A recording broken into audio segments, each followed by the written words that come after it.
Welcome to the A to Z Running Podcast, where we help runners thrive. I'm Andy. And I am Zach. And up next, we discuss training specificity and common approaches to training pace. And after that, World of Running updates about Chicago Marathon and a crazy new AR running tech.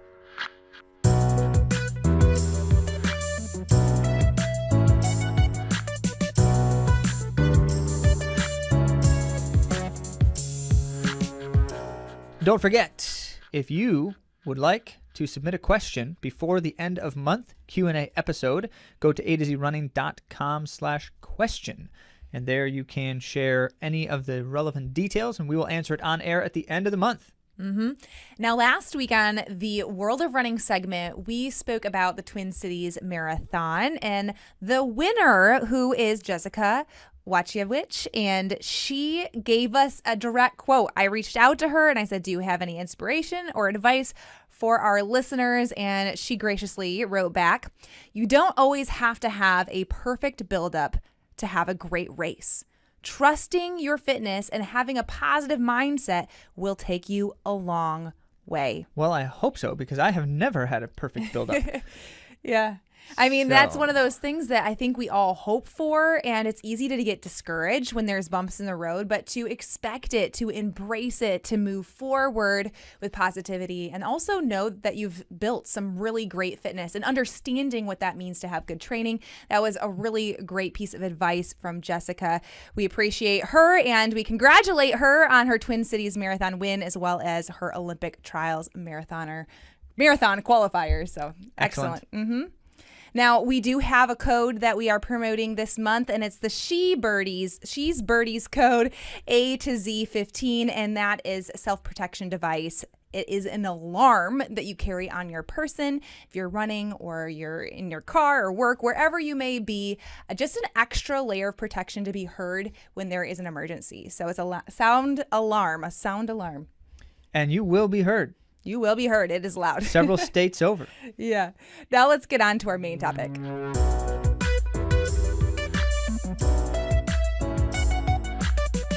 All right.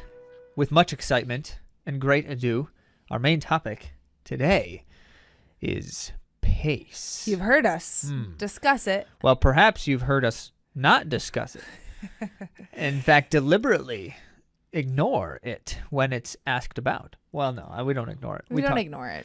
But we talk about it in a different way than a lot of training philosophies. And so, as it were, what we thought we would do here for the topic is, in fact, talk about those main and major training philosophies, including those that inform our primary considerations as coaches ourselves currently, but also just like where do most of these ideas tend to come from when people are talking about pace or effort or both or some, training approaches. Yeah. We wanted to kind of break that down a little bit here, and especially confer upon you the imperatives that drive the thinking behind these philosophies. And at the end, our intent here is not to tell you what you should think, although I probably will at some point, because I have a tendency to do that. He does. It's like a reflex. But rather, we want to present you essentially with the schools of thought and give you the chance to kind of say which one of those seems to be the thing that would direct me to my best runner self. Okay? All right? Does that sound fair? Fairer than Zach just saying what you should do? I think it's good that you're going to go through some of the different philosophies. I think it's good. It's fun. At a very minimum, it's fun. Okay, so first, recall our previous conversation. If you listened to, I think it was back in May of 2022, we had an episode about how to run by effort. And that was our effort-based training approach. That's not ours. That's certainly something that many have aspired to, as well as it's been created by other people certainly than us. But the point being, we broke that down at length. And so if you've never listened to that particular conversation, it's highly valuable because it's going to inform a number of the specifics that we won't get into here. However, we're going to get into the specifics on the other side of the reflection in more detail, because that approach, that effort-based approach, is itself kind of an anomaly in today's contemporary running schema. Right. And I had not, until studying running, I hadn't heard of this approach. So it had been effort-based? Yeah, I mean, okay. I guess I didn't. Yeah, I just had always thought about my pace a whole lot. Mm-hmm. So I think that it's going to be good for us to go into this conversation because a lot of us have revelations when it comes to training and running and then finding our best wherever we're at now. So it's going to be a good conversation. So buckle up for Zach's in-depth. In-depth. It's not Zach's. It's all these authors. So here's the kind of the catalyst. Nearly every training approach uses some kind of pace reference point in the prescription. Like, here's what you should do and at what pace kind of thing. And as well then in competition. As a matter of fact, even more of them use it in competition than do just in training. And so you're going to see that all the time. And the question becomes, well, where did that come from? And what is it intending to do in terms of why people are doing that? So let's break it down and start with the one who might be considered to be the purist on the pace side of the conversation, and that is Jack Daniels, the coach, not the other Beverage. thing. So Jack Daniels is believed to be the authority on like running science in terms of training. Daniel's running formula, he wrote the book that basically like said to everyone that his running formula is, that all these There's principles a lot and of good stuff in there. a lot of good stuff. The point is that he is kind of like the one that people refer to as the gold standard for these things in many ways. And so most famously, Jack Daniels developed the V-dot tables, which is a familiar concept to many. Even if you don't know the phrase V-dot tables, it's familiar. And what it is these are the pace charts. These are the pace charts that say, if you've done this, then you should be able to do all of these things. So a fit enough person to run 16 minutes in a 5,000 meters should then also be able to run 33 minutes in a 10,000, and it goes down the line, up and down. Now, of course, there's many assumptions that are made. Like, if you've run this in a mile, then can you run this in a marathon? Well, in theory, yes, but you also have to be able to be well prepared for a marathon, right? The same training does not yield the same results. So in all of that, these VDOT tables are a VO2 max based perspective. And in fact, the VDOT comes from the use of, if you do VO2 max in the most scientific form, then the V has a dot over it, because we're talking about then specifically a measurement of time where that volume of oxygen is measured, and it's 1 minute. That's the point of reference that they use. And so if you see VO2 max with the dot over the V, that's an even more precise measurement that they're trying to get at, or I guess it's more comparable. Like, you can compare it more easily to other things because they're all using this minute reference point. So that's what V dot, in fact, comes from. I didn't make that up or come up with that with myself. They just explain it in the book. So the point being here, the VDOT tables are intended to be the resource for a runner in any training program to find what pace should I run for X. And it's everything. Easy paces, long run paces, repetitions of 400 meters, repetitions of 800 meters, intervals of a mile, all of this stuff. And they have it very clearly prescribed. And then the suggestion over the course of everything you read in Jack Daniels' running formula is that you should try to use those pace prescriptions as a reference point for all of the workouts you're doing. And in fact, they actually get even more numbers oriented than that, because they created a point system. Daniels and John Gilbert, I think is his name, was his compatriot when they were creating all of these things in the 70s. Believe it or not, they started in the 70s. Wow. So when they were beginning their work, they would take everything and assign a point value to it. How much or how long you go, how fast you go, how frequently you go hard, how rarely you go hard, all that kind of stuff. And so there's point values. And then it was basically like your given week of training should have a certain point total. And so it's not just that you do this workout at these certain paces, but you also make sure that it's balanced out by having the right point total for the week. It's crazy. It's really fun stuff if you like the data and the numbers. And as you all recall, there was a point in time not terribly long ago when I was incredibly obsessed with the data and the numbers. So I have loads of fun reading this book. It's also highly inaccessible to read through the book at a glance, because everything has like abbreviations and references to other things in the book. So you have to really understand the formula well and study before it makes a lot of sense. Yes, that's the point. Think about it. Yeah. Reread. So ultimately, what we're trying to get at here is that Jack Daniels' approach is the essence of pace-focused approach. Not to suggest that there isn't any room for other kinds of dynamics involved in that, but that's the nature of what they were trying to do. Is they were trying to take the guesswork out of everything. These are science guys. That's part of what they like to do in terms of their work in research. Jack Daniels himself is an accomplished researcher. He's performed many studies himself or been a part of many studies and identifying what really truly does work or not with some of these things. So there's certainly a lot of important material there. Mm-hmm.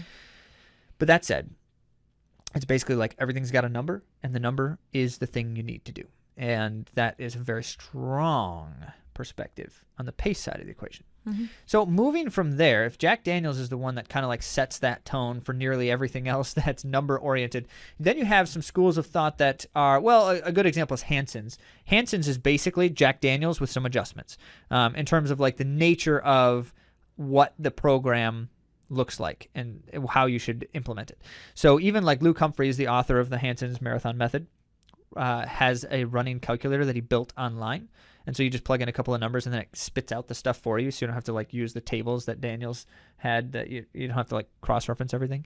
But his running calculator is basically the VDOT tables plus a few other factors, like he adds in humidity. So if you have, I've seen that a lot this summer. I was just like, throw away, there's too many variables because you have one for humidity. How about how well rested you are? Yeah, there's a lot of stuff, right? There's a lot of things you could add in. How many variables? But I do appreciate the effort on their part to try to make it more simple for runners. Yeah, so Luke Humphrey created a marathon plan approach based off of the same principles, and with some adjustments, and certainly they're important adjustments in the nature of their argument. But the point is that would be a good example of, if you don't know what we're talking about when we say Jack Daniels stuff, if you've done anything that's Hanson's or even like Hal Higdon, a lot of their stuff is similar in kind. So they're based off of the same principles. Then you could take a consideration that Steve Magness suggests in his book Science of Running, which we've referenced a number of times here because he gets into a lot of the specific science involved in the physiology and biomechanics of what's going on, which we really appreciate. So what really is happening? One of the things that Magness introduces as a key consideration here that is not really present in Daniels' formula at all is the importance of perceived effort. Now, that is not an unfamiliar term to us today. But when Steve Magness started writing about this in the early 2000s, it was in fact reasonably new and not very well evaluated or studied yet. So it's really curious how he's introducing essentially to many in the running community the importance of that factor. And here's why he suggests it's important. First, when you look at things like VO2 max and you're trying to prescribe numbers and paces based off of measurable fitness metrics, the challenge there is they have to be very reliable metrics, right? Magness finds when he reviews the research, and he is the guy who reviews all the research, and he references like every single study in his book. So it's one of those that it's a great read because you can kind of say, okay, what study is he talking about? Let's go read that study and figure out what he means. So anyway, I highly encourage you to read Magnus's book. Don't just take our word for it here. But the point is he looks at things with the VO2 max study, and he says, okay, so there's a lot of data that suggests that VO2 max is not quite as transparent of a fitness metric as we like to think of it. And his main argument is when you look at the studies, once a runner gets to a point of like a highly trained runner, so it's like well experienced, you've been doing this for a while and you're doing quality training over time, we start to see some very strange anomalies with VO2 max stuff. Like your VO2 max doesn't necessarily improve when you do things that should improve VO2 max. In some instances, runners' VO2 max stayed the same while their fitness performance still increased. Well, how is that possible if VO2 max is like a metric of fitness progress? Obviously, there's other things involved there. In other instances, VO2 max went down while fitness remained steady. So like I was still improving, but my VO2 max numbers weren't quite the same. And the margin of error there was like super slim. And so like sometimes it was high for others and low for others. So what he found in essence with all of that is it's just not itself a reliable or efficacious, we might say, metric for basing our prescriptions on. And then he starts to argue more about this perceived effort stuff. And this is where I just got so intrigued. So you did. I did. He's been talking about it for a while now. Started talking to Andy about this hazard thing, and it's just like, it's lots of fun. Okay, so relative perceived effort, or other uses of the terms, but perceived effort in general is, according to Magnus, is one of the most important factors in the feedback loop because it's the only one that does not require external measurements. So, like, it's the one where I can feel it regardless of anything that's plugged into me, right? Which is why it's perceived effort, because it's my perception of my effort and my stress or strain. So then let's take into consideration two things. The first is that perceived effort relates to the nature of what I'm doing and how much I have left to do. And so that's where Magnus was looking at some studies that specifically they measure what they call the hazard score, which is probably something that some of you have heard of, because you'll see this come up in things like some of the foot pod technology out there references hazard scores. So they don't always call it hazard scores, but it's the same concept. And so what it means is basically I have like my current moment's perceived effort, and I multiply that by the fraction of the distance remaining in my run. So if I currently feel bad and I have over half of my run left, then my hazard score is high because I'm feeling really bad, but I have a lot of running left to do. If I feel really bad, but I only have a little bit of running left to do, my hazard score is low. Like, I can handle this, right? If I feel really good, doesn't matter how much running I have left to do, my hazard score is probably low because I'm feeling good. So that's where this perceived effort relates to how much I have left in the run, and it kind of creates a sense of danger is the way that Magnus phrases this. And I think that's really fascinating. That's really compelling because now what we're talking about is that this perception concept is a really important consideration in the effort side of it because it's influenced by other factors. So then we take, and Magnus basically breaks down, we've got the physical side and the psychological side of perceived effort, and that's really important.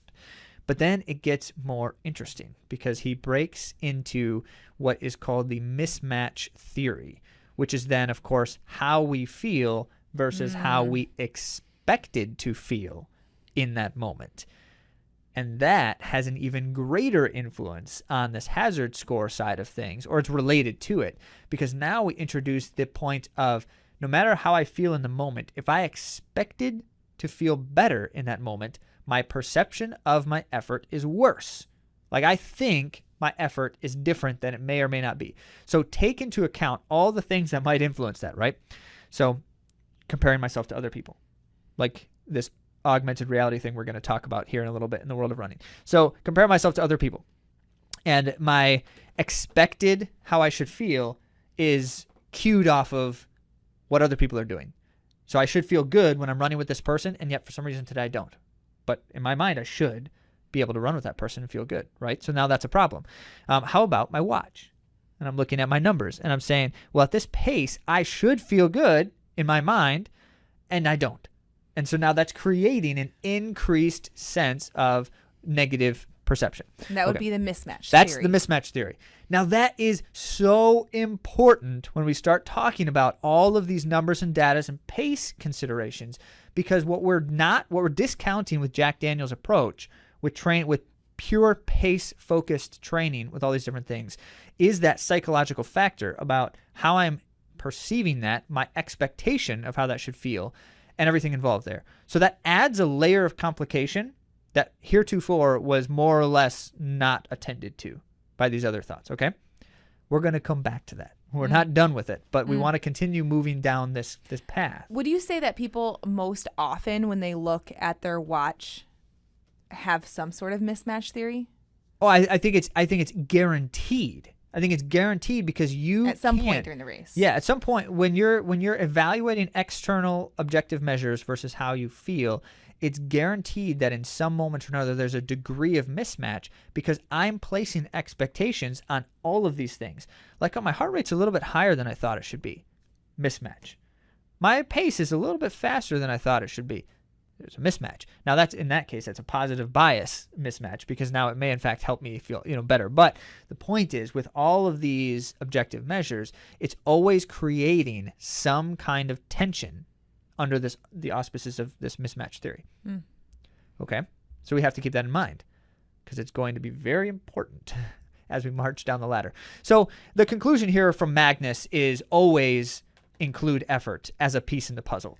He does not necessarily at any point in his book argue that that's the only thing that should influence our training prescriptions. However, it's an imperative in his arguments in general. So then we move on to schools of thought that are more like Jay Johnson. And I really appreciate Jay Johnson's work on a lot of things. Jay Johnson is one of the guys who goes out there and says runners need to be strong animals is our word. He doesn't say that, but we need to be strong people. You can't just like run a lot. And so we appreciate that because it is important. The general strength and mobility side of things is a key. And when you look at in Jay Johnson's book, Simple Marathon Training, he has 8 principles, and like 4 of them are non-running things. Core workouts are involved in that. Active isolated flexibility is directly referenced. It's actually 8 plus 1. He has 9 principles. Which is Phil Wharton. Yes. Yep. Well, the Whartons. Yep, the Whartons active isolated flexibility, and he references that directly by name. So anyway, Jay Johnson's got a lot of those kinds of things. Now, here's where things get interesting for me with Johnson, because in his 8 principles, 8 plus 1, number 1 principle is running by feel. So now we get into this higher elevation of the importance of running by feel, and he'll go into it in the book. Direct quote from the book: "You will often be running workouts where you don't look at your watch at all. You're just trying to feel a certain way," that's what we're kind of talking about with some of the expectations of how we're feeling, and not, you remove the expectation when you never look at your watch, right? Because you can't know. So your expectation can neither be confirmed nor denied. That's a key factor in this concept that Jay Johnson is talking about. So mismatch theory is overruled in Jay Johnson's approach here. However, principle number 8 is marathon pace running. So how do you justify, Andy, that principle number 1 is running by feel while principle number 8 is running by pace? I was under the impression those things are mutually exclusive. Andy's shaking her head. She's like, Okay, so we've had this conversation. We've discussed the whole idea of rhythm and the neuromuscular work that you might do to run a specific pace, but that's usually more applicable to short distances on the track than it is for like a marathon, because the nuances are so you're going to be running pretty similarly if you're running 6-minute pace versus 6:10 pace versus 5:50 pace. Your body is like similarly doing this exact same thing, where like if you're opening up and you're running a lot faster, that actually feels different and you are working differently as you have your full stride. So when he says to the whole rhythm piece, getting into a rhythm, we were discussing this earlier, it can be achieved without having like a specific pace that you're running. But I think that's probably what Jay Johnson is getting at, is that falling into a rhythm and a flow that you feel really the word good he at. uses is groove. Groove. Yeah. I like the word groove. And that is in fact the essence of the goal for this principle for Jay Johnson, is you're trying to establish this marathon pace groove so that when you get to the race, it's just an autonomic thing. It just happens. He even talks about in the book about part of the groove is even things like just your arm movements while you're running, like that's just a really familiar thing at that given pace. So the entire premise of Jay Johnson's marathon training plan is that you're going to train to run a single set marathon pace. And that's what you're going to do on race day. So all the preparation, all the training is oriented around that pace. And of course, there's more to it than that. But the point is, you get to the race so that you can run that pace for the marathon, and that's all you do. Now, that's underscored by this quote here from the book: "If you want to run a given pace in the marathon, then you should practice running this pace in your training." That's very common. You hear people say that a lot, and write about it a lot in their books and articles. So you have to do the pace in training that you're going to do in the race. And I think that kind of makes sense in essence of like assign it a generalization. You can't expect to just run slow all the time and then run lots faster in a race at the end of the season. Even if that running slow all the time makes you super fit, it's going to be very hard for you to run substantially faster in a race, right? In the same token, you can't just run all your workouts really short, fast things and then expect to run kind of like a long threshold effort level thing for a race. Because that has to do with your systems. Well, yes, but also the point being there's a neuromuscular component, as Jay Johnson was getting to, which you suggested. So, yes, that makes sense. But what's interesting here is the premise is you're only going to run that pace. That the end result, a successful experience, according to this program, is that you run that pace, that you train the whole time. Which begs the question, well, what if that's not the pace that you can run on that day? What if there's other considerations in training where that pace is not as comfortable one day than it is another? Do you just run it no matter what?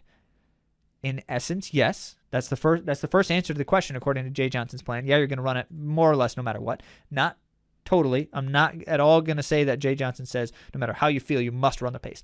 But the point is, that's kind of this concept that he focuses on so ardently. So we get to this moment in time where we have essentially injected, there's a school of thought that's like pace is everything, and you base all of your prescriptions, what you're going to do on what day, on pace recommendations. And then you break further away from that and say essentially effort is very important and feel and running by feel is very important. But at the end of the thing you're doing, you're just trying to run a pace ultimately anyway. And then you get to Lydiard. Zach's favorite. I'm not suggesting that there's nothing in between that and Lydiard, but for the sake of time, we can't talk about every single training approach out there. These are just some of the big picture ones. Okay, so as I mentioned, Jay Johnson is ignoring the fact that all days are not equal, and what pace feels one way one day, it won't feel the same way another day, and it won't necessarily feel the same way on race day. And so there's a lot of considerations there. Here's Lydiard's response to that in a quote. This quote, by the way, comes from Dr. Keith Livingstone's book, Healthy Intelligent Training, where he's quoting Lydiard from like the 1970s. And Lydiard said, "Always bear in mind that the wise only train according to their age, physical condition, and their capacity to exercise. They learn quickly about themselves and train by that knowledge." So is Arthur Lydiard calling just about everyone we just read from unwise? Well, no. We're not gonna say that. However, his point is, and always has been from Lydiard's perspective, that you do what you are capable of doing on that day to achieve the desired goal. So if you've ever heard us say those kinds of things, those are not our words. That's what Lydiard argued from the 1950s when he first started trying to get runners to do what he was telling them to do. So we've got that. Lorraine Moeller, who is known to be like one of the key authorities on the Lydiard training approaches. She was coached by Lydiard and worked with him a bit in helping coach other people as well. And she basically described it succinctly as response-driven and intuitive. You've heard us say intuitive constantly on this show, and that's because we get the concepts from them. So Livingstone further quotes a quote from Livingstone further articulates that the athlete had to listen to what the body was saying at every stage. And so I'm doing the things based off of what my body's telling me it can do and should do. And so in that instance, they specifically never recommend pace. And any of these things we're talking about here, there's no discussion on pace whatsoever. Now, how can we go from like it's really important to be able to run this pace so that I can run it in the race, which was Jay Johnson's comment, to it doesn't matter. You don't run specific paces in training. Okay, so that's the consideration we're at right now. Now let me read you from Running with Lydiard. This is directly now Lydiard's words. This is a story that he likes to tell, and I just find this so entertaining. I've mentioned it on air before in the past, but I've never actually read it directly from the book, so I'm just going to read it. It's very brief. So Lydiard was down at the track one day with one of his runners training for, I don't know if it was the Olympic Games. No, it was the Commonwealth Games. One of New Zealand's top 10,000 meter runners. Okay, and so he's training him for an international championship. All right, and they're down at the track. And it's a college track, and a group of college pupils are seeing something happening, so they come around to watch. And Lydiard's just standing by the fence, basically watching the workout, and they come over and they're chatting with him. And it begins. "What's he doing?" one asked. "Repetitions," I explained. I as Lydiard. They all knew about those. "How many is he going to do?" "Well, I don't know." "What times is he running?" "I'm not timing him." Well, they exchanged looks of disbelief. Was I supposed to be coaching one of New Zealand's best runners? Then I asked, "How far round is the track, anyway?" Teasing them. What a funny guy. Well, they knew then that I did not know what I was talking about. And then he says, when Dick finished, let's see, what's his name? Richard Taylor is the runner. So when Dick finished and joined us, they asked him, how many did you do? Well, I didn't count them, Dick said. Well, what times were you running? Well, I didn't time them. I decided it was time to explain to these boys before they ran off laughing that times and numbers were unimportant. What mattered was the effect on Taylor of what he was doing, and he knew better than I did what he wanted to do and how to achieve it. Okay, so here you have it. What we've essentially articulated is, in that one example, in that one workout, is that the thing you're trying to do in training is to achieve the adaptations that are going to make you better able to do the thing you want to do performance-wise, right? And at no point in time, according to Lydiard, I'm not making our claims right now, and I'm not telling you what you should think. According to Lydiard, at no point in time is pace part of that conversation, because pace is a specific prescription that may or may not have anything to do with what your body needs in a given moment, and in due course is itself deceptive. Because of variables. Because of all the variables. And here's what he says. Lydiard goes on to say, training conditions vary constantly. The state of the athlete must vary almost from day to day. Which as a consequence then, the pace can't be the thing. He says times and numbers were unimportant. That's what he was saying when he was talking about Dick Taylor there. It's the training effect that we're after here. Okay. Here you have it then.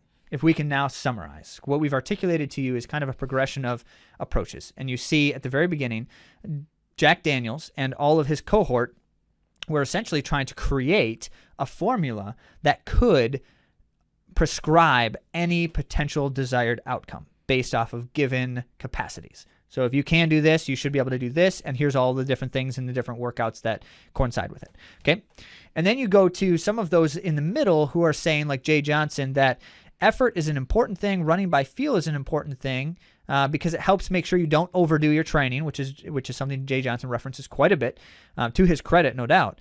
And then further still, but you need to be able to run a given pace in the race, so you should train at a pace. And then you get to Lydiard, who says you should never try to run a pace in a race, because who knows if that pace is what your body should be doing in the race. You should always be doing what your body is capable of in the moment. Run, train, and race to your current capabilities first and always. Okay? Mm-hmm. Now you decide which of those considerations is going to best produce for you the kind of running experience that you want for yourself. Mm-hmm. And if we can end it. Oh, go ahead, Andy. He's talked a lot. But I'm going to just add a couple of things. One being something that I have said before in this podcast. If you are doing your training perfectly, that means what's written in your plan, despite how you feel, no matter how you feel, you're doing it wrong. And I'm going according to Lydiard. Apply. Well, this is my opinion. This is just my opinion. Yep. So I'll humbly say this is Andy's my opinion. now going to tell you what you should do instead of Zach. It's also the pace. If you run a pace, no matter how you're feeling in a race, you're doing it wrong. Race training or otherwise, yeah. Race training or otherwise. Because if you go, and this happens, and I see it so very often where someone goes and they punish themselves running a pace, and then they suffer or aren't able to complete it, or don't have the day that they could have if they would have dialed it back, because they're married to the pace. And then I've also seen people that have limited themselves because they're on a pace. And so they have learned to not listen to what their body is doing, but learn to listen to the external feedback instead of the internal feedback that's going to serve us best. Yes. And ultimately, what we have to consider is which is the fullest perspective, the most complete perspective. And there's a decision for you to make there. And we won't tell you which one to do. Except we will. But if I can end it without doing that, let's just go ahead and end with a Jay Johnson quote here, which, by the way, this quote is often attributed to Thomas Jefferson, but that's unconfirmed. So I'm going to call it a Jay Johnson quote because he wrote it in his book, Simple Marathon Training. If you want to do things you've never done before, then you have to do things you've never done before. And so, consider that. If you want to be a runner, you have yet to have become, then you need to do things you have not yet done. All right, there you have it. Now you know, and we would love to hear your answer to the question, which consideration? Absolutely. Well, now on to the world of running.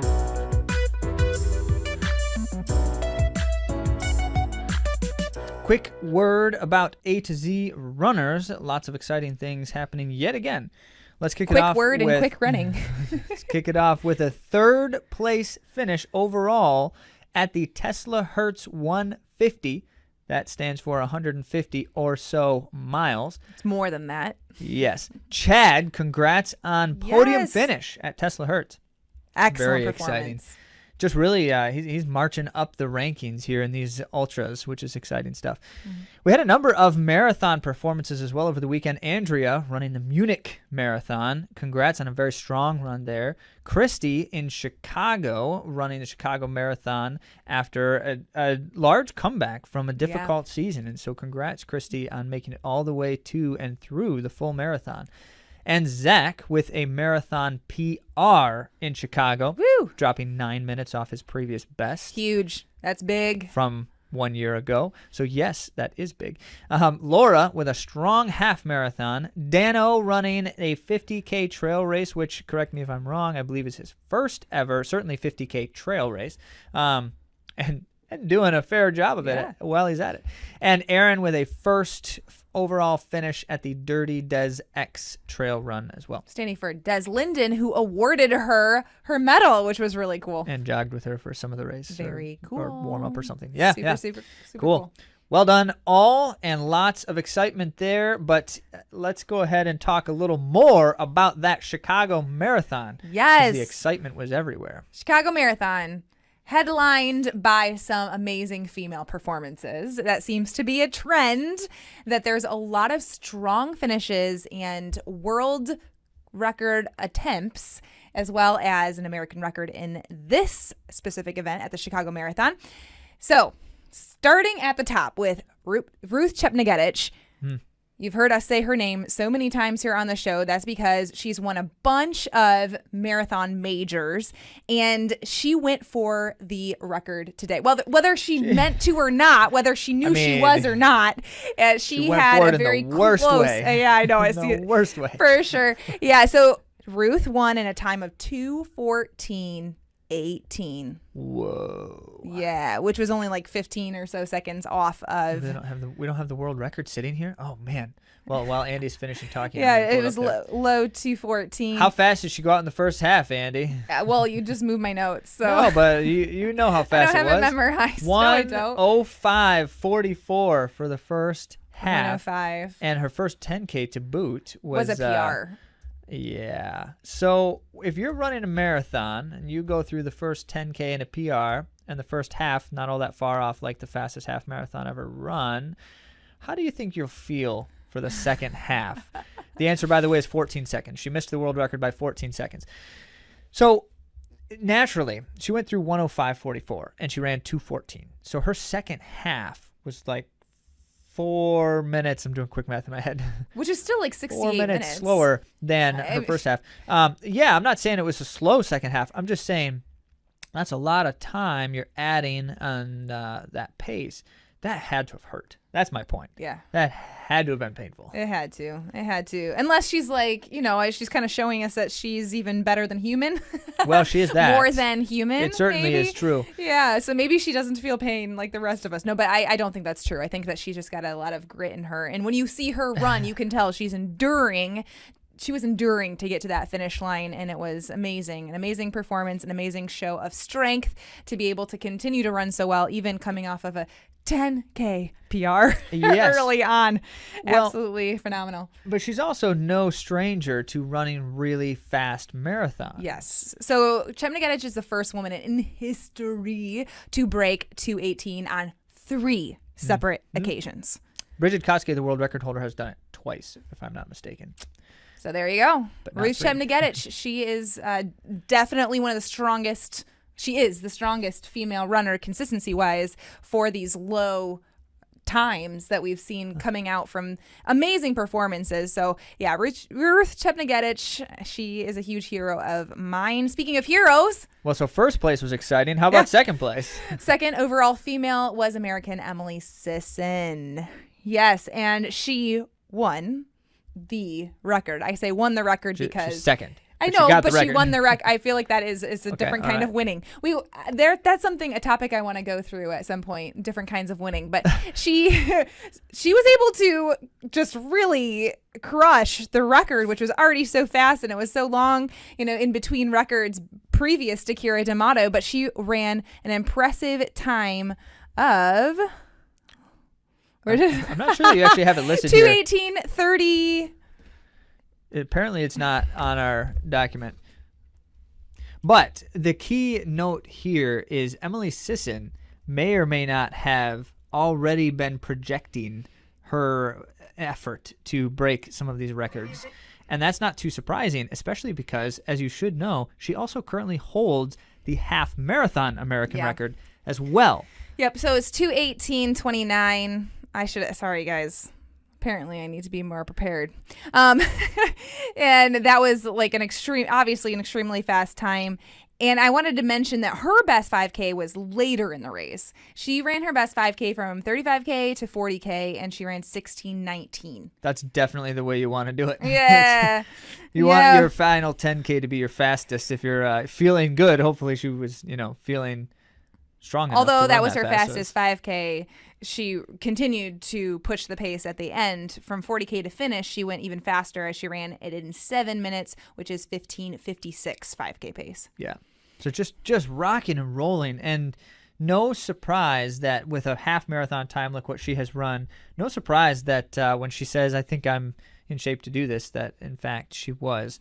But what's amazing is just how difficult it is to run that fast and how well executed, as Andy noted. Accelerating through the final 7K and more. That's impressive. Yeah, it puts her number 22 on the all-time world marathon list. 22. Wow. And this day and age, with how many strong performances you've heard us speak of on the AtoZrunning podcast, even just in the last 3 years, that is huge and very exciting for American distance running on the women's side. I did read an article. There's so many interesting articles out there right now about Emily Sisson, but I found it very cool that her college coach called it out.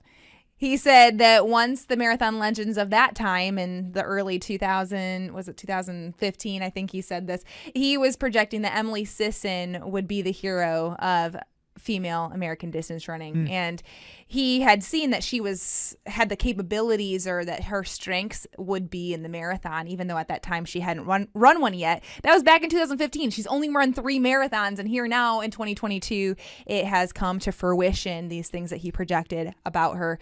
Very, very exciting. I love Des Linden tweeted about how Emily Sisson was proving everything we knew about marathoning wrong, because she proved that marathon can be a sprint. Because in the end, she was running so fast. I thought it was clever. Yeah. Well, not all of us can sprint in a marathon, but she certainly did there in the last bit of the marathon. Third place was Vivian Kiplagat in a time of 2:20:52. And the second American was Susanna Sullivan in a time of 2:25:14. And I love a little bit of the backstory in this. She ran for Notre Dame, and her PR in the 5K was 16:56. And she ran near that, not quite that, but near that pace for an entire marathon now in 2022. So, well, she's clearly in a lot better shape than she was then. Well, it's exciting. I'm about to talk to some middle schoolers, and I'm kind of passing the torch. One of the girls broke my middle school record in cross country back in 2001, I think. When were you in middle school? 70 years ago? Hey. And so anyway, I'm going to be talking to them, but like how you can continue to get better and better, that it's a journey that's longer than just a few years. It was originally thought like, girls and guys too, but you'd be done running by time you're, in your mid-20s. And here I am at 34 running the fastest that I have. So little Andy from 2001 wouldn't be so displeased with what the 30s look like. So, do you think they'll appreciate a dinosaur telling them about? Hey, I am not. Stop it. In a middle schooler's eyes, Speaking of moms and women in their 30s, Sarah Vaughn ran her, I think this is her second. She ran her debut recently in the marathon of 2:26:23, becoming the third American in this race. And that's a solid PR for her. And previous podcast guest, McKenna Morley of the USA, was 10th place, fifth American, and a debut time of 2:30:28. That's her debut? Debut. Not bad. Not bad at all. Not bad. Nope.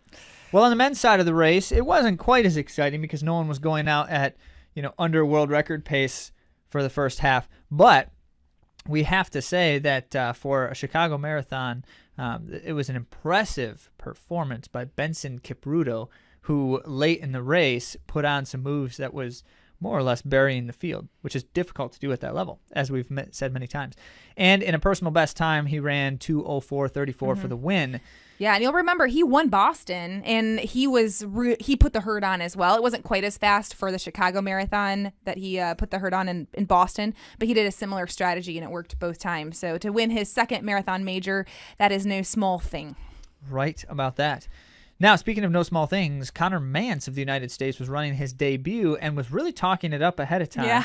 And me, being a pessimist as I am, was highly skeptical as he's basically saying things that I felt were pretty bold statements. Yeah, like casually going through at 104 for his first half. Like, I'm just going to plan on a conservative 104. Well, I'm sure it'll feel conservative at the time, but it's how not does it feel later in the conservative race? by any stretch. But he in any event, was able to hold. Indeed did. He ran what is the second fastest debut by an American man other than Leonard Career's 2:07:56 by finishing 2:08:16. And we don't have it sitting right in front of us here, but I think he was like 7th overall. Which, very fast run, very impressive performance for his first marathon. But it was a day for people to run great performances. Yes. And behind Connor Mance, 3 other Americans also ran under 2:10, including Zach Panning, who runs Michigan. for Hanson's. Woohoo. Okay. Yeah, I mean, I always root for Zach Michigan. Panning because I don't know if he's from Michigan. Is he from He Michigan? lives in Michigan. He trains in Michigan, and I feel like I've been cheering him on for a long time. Well, okay. So good that's job, cool. Zach Panning. Good job, Zach.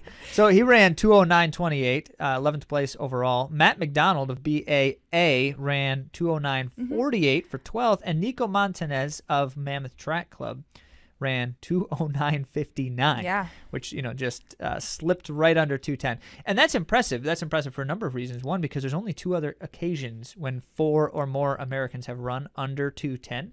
And aside from, we're going to just set aside the 2020 Marathon Project, which was itself an anomaly for a number of reasons. Basically, it was the most perfectly crafted marathon you could probably have. And in that one, 7 guys ran under 2:10, which is great. But in any other normal race scenario, it's only ever once happened where 4 men of the United States have run under 2:10 at once. And it was, think about these 4 for a second: Meb Keflezighi, Ryan Hall, Abdi Abdirahman, and Dathan Ritzenheim. Oh, legends. Now there's 4 marathon names for you. I don't know. I just feel pumped whenever you say those names. I don't know. Okay. Like it makes It's me because when you were feel a child, good those were the people inspiring exactly. you. That's true. That's true. And that was in the 2012 Olympic trials to boot. So, yes, this was a record-setting race, and if it wasn't, breaking world records in this instance for the men, there were many personal best performances at the highest levels all the way through to everyone else. And we have had Dathan Ritzenheim on the show, and we talked about the Marathon Project, and that was led by Martin Hare, who's been on our podcast, and he ran a time of 2:08:59 then. So just all these amazing men in distance running as well. It's an exciting time to be a fan. Speaking of being a fan and previous guests at the BAA Women's 10K, previous guest Erica Kemp won in 32:14 after some difficult ups and downs in her training and some hiccups. I think she got sick as well as injury. So she came through in a very strong winning performance, running that fast time of 32:14. And she wrote on her Instagram, "Your friendly reminder to stay the course. Easier said than done, but those handful of days where the stars align and everything works out are 100% worth it." So not every race is going to be your best race ever, but they will come. So stay consistent. Keep your fitness and do all those things that you can do to stay in it and look towards your future goals. Well, speaking of looking towards future goals, interesting transition, because our final note here for World of Running update is an interesting technology that is being branded as a great way for runners to have some fun competitiveness in their training, which, of course, as you probably know by our insinuations, we already are adamantly opposed to this new technology. Okay, well, there might be a place for it. Probably not in everyday training. Not likely, in my opinion. But, okay, here's what it is. Okay, the Ghost Pacer is the tool, the technology. And what it is it's an AR, augmented reality device that you wear, glasses. And if you're familiar with the concept of AR versus VR, AR is when you take your natural environment and you do some different things to it. That's why it's augmenting reality. It's not fully virtual. And so these glasses, they're just like sunglasses, basically, but they have a screen built into them, because then while you're running, they project in your vision a really kind of crazy looking who knows if that's three-dimensional model. Yeah, I'm sure there's like that's a prototype display. Avatars. I mean, they had their website up and running. Maybe they make a version of you. That'd be cool. It looks like yourself running. But a better one, with less acne and. Wow. That's funny. There's a place called Metaverse that you could probably spend time on if you want to recreate reality. Super interested. All right, so the point here is what they do is they basically take this this avatar and they project it in your vision to run whatever the kind of like the pace or you can program a pace. You decide what you want it to do. And so you're essentially running with a fake person. Yeah. And having that inspire or motivate you to try or set a pace for you so you don't have to like do it yourself and you can just follow it, things like that. All right. Yeah. So this would be like a virtual pacer, essentially. Which, if you were listening at all to our conversation about pace in this topic prior to the World of Running updates here, then you know how we feel about this already. But the interesting connection here is that what they're essentially doing is they're trying to, in the interest of like fun and lively competitiveness, they're trying to make you a worse runner. Because they're taking away your intuitiveness. They don't realize that that's what. I mean, obviously they don't. Of course, they're not deliberately doing that, Andy. I'm being sarcastic. Okay, Mr. Sarcasm. No, but here's my straightforward opinion without my cynicism casted into it. Is these kinds of things are tons of fun. Zwift, for example, which is against other humans and everything, but there's an element in Zwift of like I can race myself and things like that. And I've had loads of fun with that in the past. Yeah. Personally. Because there is a place for such things that can be loads of fun. Yeah. However, these things are and will always be a kind of handicap for the more valuable experience that helps us achieve our performance goals. So when used for this would be a kind of fun thing to do now and again, well, sure. But never are these things the best option for a default protocol or approach to bettering ourselves as an athlete. That's my straightforward opinion. Very interesting thing, though, and I understand how they got this idea for a myriad of reasons. But I often, when I'm running alone in a race, I imagine a person in front of me. And I keep my eyes on her ponytail, this imaginary thing. So the benefit is having something, it feels like it's pulling you along, and that keeps your eyes up, which I think is the most beneficial piece of the whole puzzle, to keep your eyes up. However, I feel that if you're using AR on the roads, that actually is not a good idea because of augmenting your reality, which you need to be aware of. Not that it's going to keep you from seeing traffic, but it could distract you. So I'm kind of on a little bunny trail here, but I understand how they got that. It's better to probably use your imagination because you can bring that with you anywhere you go rather than having something that you actually put on your face and use. But we'll see. I haven't tried it before. Maybe they'll want to send it to us so we can give it a go. I doubt they will after everything I just said. Well, I thought it was interesting because on their website, they have Eliud Kipchoge's quote, "You cannot train alone and expect to run a fast time, but you are actually still training alone." And it's also a person that's in front of you, not beside you, which is a different dynamic, I think, completely. I think more of a pacer role, which would be really selective for something like, pulling you along in a workout or in, let's say, a race itself. They have the lights that go around the track now. Maybe they'll give them all a pair of glasses for their own personal pace setters. I'm not sure. It'd be very interesting. Well, if you want to have a little bit of fun and entertainment, another thing to do is to go find the Twitter post about this technology and read the comments and replies because there's a whole lot of great reactions to these things. Ultimately, what we come back to with these kinds of things is that the direction that running technologies are often trying to go is they're trying to take away from us the decision-making component. Right. And they're trying to automate. Well, they're trying to automate the function of running and training.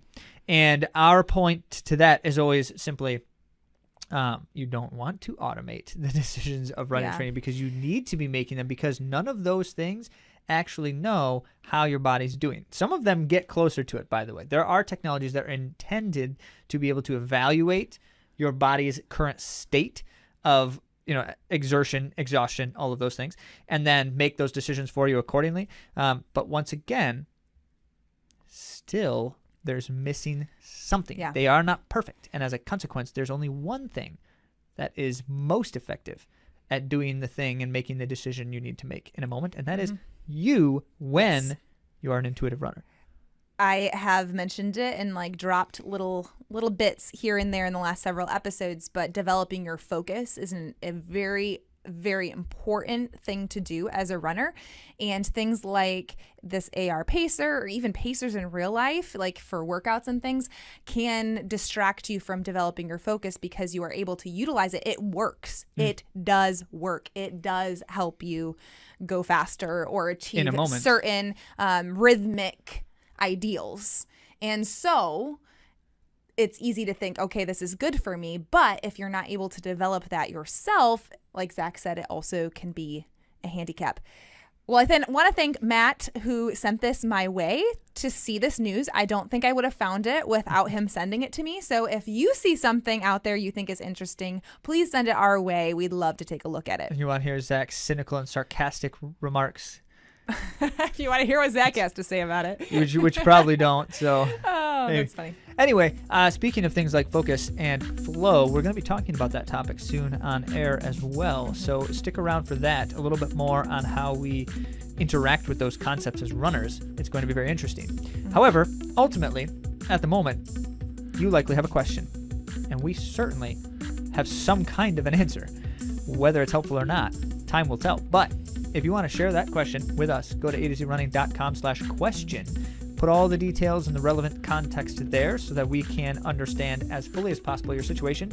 And then we'll talk about it on air at the end of the month. And we always look forward to that being our favorite episode every month.